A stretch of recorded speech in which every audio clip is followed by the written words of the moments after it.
नमस्कार, हम बानी पवन, भोजपुरी जन जागरण अभियान के सदस्य बानी हम भी। और आज जौन गीत हम गावे जा रहल बानी ई बड़ भैया पुष्कर भैया के कलम से बा। और ई हर भोजपुरिया भाई के आवाज बा। कैसे लिखले बानी भैया?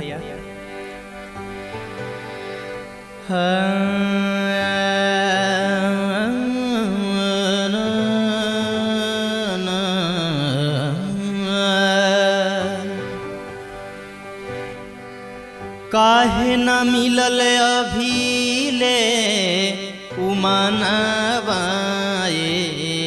भैया, पूछता जहानवा। काहे न मिलल अभी ले उमानवाए भैया, पूछता जहानवा। केकरा चलते झुकल गर्दनवा,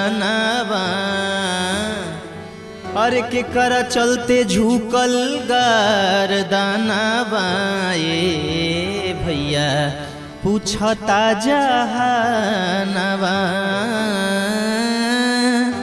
काहे न मिलल अभी ले उमानवा ए भैया, पूछता जहानवा।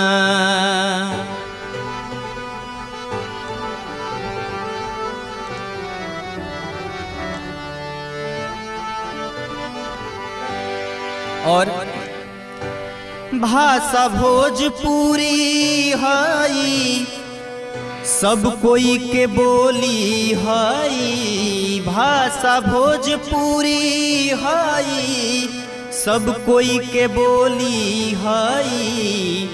देश से विदेश ले ले बोलस लोग धाई धाई। देश से विदेश ले ले बोलस लोग धाई धाई।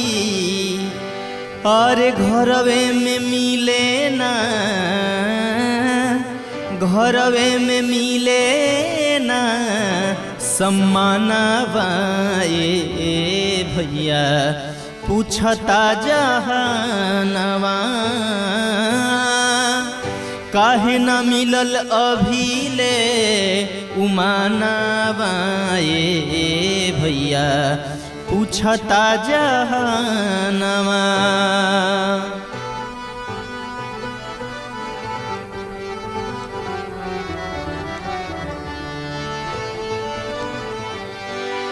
और गांधी मैदान रहे, मोदी जी के भाषण रहे।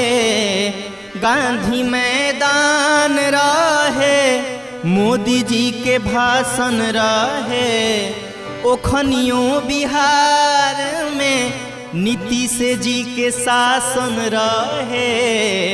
ओखनियों बिहार में नीतीश जी के शासन रहे। कैले रहन ओही जे, कैले रहन ओही जे एलानवा ए भैया, पूछता जहानवा। काहे न मिलल अभी ले उमानवा ए भैया, पूछता जहानवा।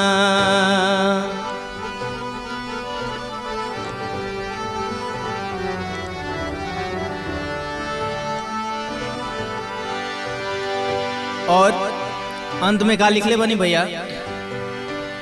दिल्ली के जंतर मंतर छेकले इनकर बेटा बेटी।